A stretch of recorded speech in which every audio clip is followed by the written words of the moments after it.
오늘 말씀은 마태복음 27장 11절부터 26절까지 말씀입니다. 우리 예수님께서 이제 막 십자가형에 넘겨진 그런 장면을 기록한 말씀입니다. 예수님께서 이제 겟세마네 동산에서 제자들과 함께 마지막 기도를 드리신 후에 가룟 유다를 필두로 대제사장의 무리들이 이제 와서 예수님을 이제 체포합니다. 그때 당시 예수님은 충분히 하늘의 천군 천사를 통해 그들을 물리치는 것은 너무도 쉬운 일이었지만 이미 겟세마네 동산에서 기도할 때 내 뜻대로 마옵시고 아버지의 뜻대로 하옵소서 그렇게 기도를 했기 때문에 하나님 아버지께서 예정하신 대로 십자가의 길을 이제 걸어가시기 위해서 그들에게 붙잡히셨습니다.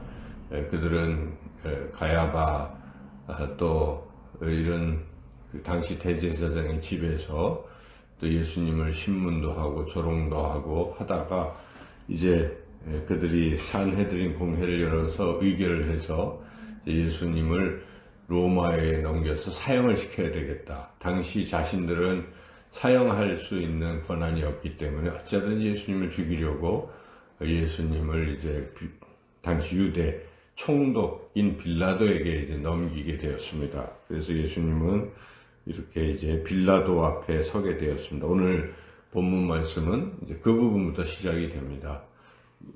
총독 앞에 서신 예수님. 총독이 빌라도가 예수님께 유대인의 왕이냐 이렇게 물었습니다. 그것은 그 유대인들 그 종교 지도자들이 예수님을 이제 죽이기 위해서 정치적인 반란을 꾀한 사람으로 몰아서 자칭 유대인의 왕을 행세를 하면서 이렇게 반란을 꾀했으니 로마법에 따라서 당연히 사형시켜야 되지 않느냐 그런 논리로 유대인의 왕으로 고발을 한 것이죠. 그러니까 빌라도는 그 고발의 핵심이 유대인의 왕이기 때문에 너 유대인의 왕이냐 이렇게 물어봤을 때 우리 예수님께서 아니라고 그러면은 뭐 무죄죠. 무죄. 어떻게 할 수가 없는 거예요. 반란도 아니고. 그렇지만 예수님은 지금 십자가의 길을 걸어가시는 것이고 또 사실 만왕의 왕이시기 때문에 예수님은 유대인의 왕뿐만 아니라 온 세상의 왕이시기 때문에 그 질문에 대해서 대답을 하신 것이죠. 네 말이 옳다. 이렇게 그 말이 틀린 것이 아니다 함으로써 이제 유죄가 확정이 되는 거죠. 어찌 보면 법적으로 이제 그렇게 예수님이 당당하게 이제 길을 걸어가시는 것이고 대제사장 무리들은 이제 옆에서 이제 막 예수님에 대해서 이것저것 뭐 고발을 막 하고 있는데 예수님은 그거에 대해서 아무 말도 그냥 안 하시는 것이죠. 구태여 그거 일일이 변명할 필요 없는 것이죠. 예수님은 지금 십자가를 향해 가고 계시기 때문에 그냥 아무 대답도 아니하시고 이제 당당하게 십자가를 향해서 이제 걸어가시는 그런 모습이 총독에게 놀라움을 주는 것입니다.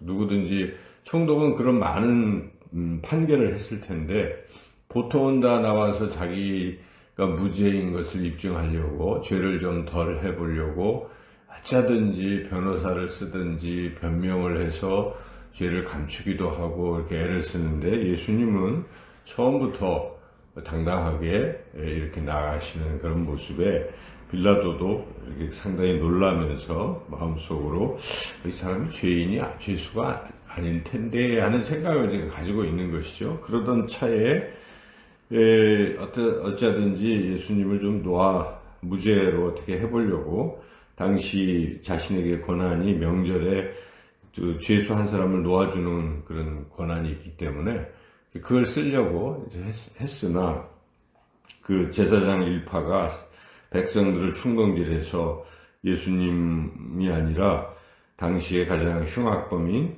강도 바라바를 놓아주라 이렇게 선동을 해가지고 결국 빌라도도 그렇게 판결을 하게 되는 것이죠. 그런데 빌라도 총독의 아내가 꿈을 꿨는데 그 예수님이 죄도 없고 또 그분을 어떻게 잘못하면 안 된다 하는 이제 부담을 가지고 그렇게 하지 말라고 꿈꾼 얘기까지 하면서 남편 빌라도에게 얘기를 했으나 이 총독은 무죄인 것을 알면서도 이 사람들이 혹시 밀란을 일으키면 또 소문이 나면 자기가 이제 로마 황제로부터 어떤 정치적인 입장이 곤란할 것 같으니까, 그러니까 지금 고발한 죄가 반란죄인데 그것을 내버려뒀다고 하면은 로마 총독이 싫어하지 않겠어요? 이제 이런 거 여러 가지 생각하면서 니네들이 말대로 그러면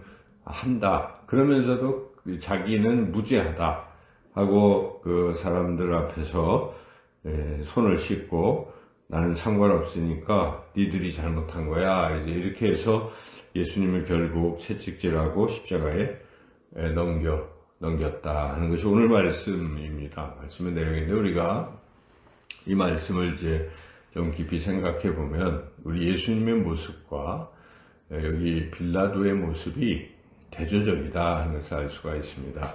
예수님은 죽음 앞에서도 당당하게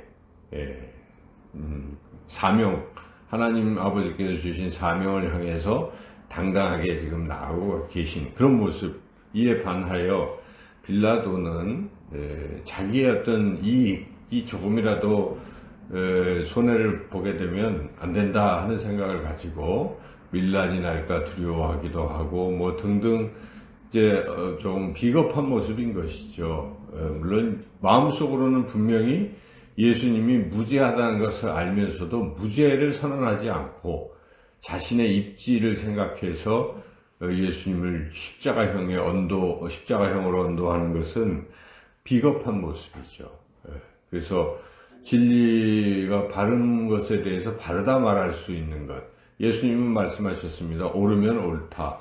예스면 예스. 노우면 노우. 이렇게 분명하게 이제 해야 되는데 이 빌라도는 자기 입장만 생각해서 이제 이러한 비겁한 모습을 보였다 하는 것입니다.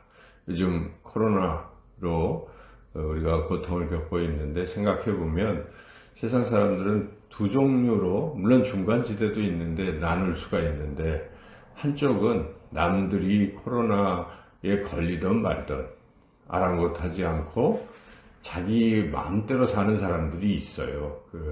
그래서 우리가 매스컴을 통해서 보듯이 그렇게 자가격리된 상태에도 그냥 마음껏 다른 사람들과 접촉을 하는 거죠. 자기는 괜찮다 이거죠. 그러나 자기가 균이 있으면 그러다 확진 판정을 받고 그로 인해서 뭐 500명이 다 감염이 되고 또 조사를 해야 되고 이렇게 이제 다른 사람들에게 피해를 입히는 것을 생각하지도 않는 것이죠. 우리가 마스크를 쓰는 것은 자기가 보호하기 위해서 하는 것도 있겠지만 또한 중요한 것은 다른 사람에게 혹시 또 내가 증상은 없지만 균이 있을지도 모르는 거기 때문에 다른 사람에 대해서 다른 사람을 보호하기 위해서 마스크를 쓰는 것이 옳은 것입니다. 그런 차원에서 이걸 우리가 대처를 해나갈 때 모두가 다 사는 길인데 뭐 어떤 사람들은 막 그런데 제주도를 간다든지 뭐 이런 얘기를 우리가 들으면 참 별의별 사람들이 다 있구나 이런 생각을 하게 됩니다. 그리고 저는 이렇게 가보니까 젊은 사람들이 막 모여가지고 하고 있는 모습. 이제 그들은 감염되는 것 상관없다고 생각하겠지만 그들의 부모님들은 또 연로하신 분들은 감염이 되는 거죠. 그런 것으로 인해서. 그래서 우리가 자기만 생각할 것이 아니라 다른 사람을 생각해야 된다 하는 그런 것. 그러나 이에 또 대조적인 분들 목숨을 걸고라도 다른 사람들을 살리기 위해서 우리가 의료진들을 생각해 보면 참 눈물 나는 이야기죠. 이렇게 만지기만 해도 걸릴 수도 있어요, 사실. 그래서 어느 59세의 내과 의사분이 생명을 잃고 또 중국에서 처음 시작됐을 때 그분은 그걸 이렇게 하다가 본인이 젊은 의사인데도 또 죽게 되고, 이렇게 의료진들의 그런 노고, 또 실제 이 방역하고 또 검사하고 하는 많은 그러한 분들, 공무원분들, 또 전달하고 확진자들에게 물건을, 구호품을 갖다 주고 하는 분들, 이런 분들을 생각해 보면 정말 귀한 분들이죠. 자기의 생명을 돌보지 않고 다른 사람을 위해서 살아가는 모습. 자, 우리가 그런 게 적용해 볼 필요가 있습니다.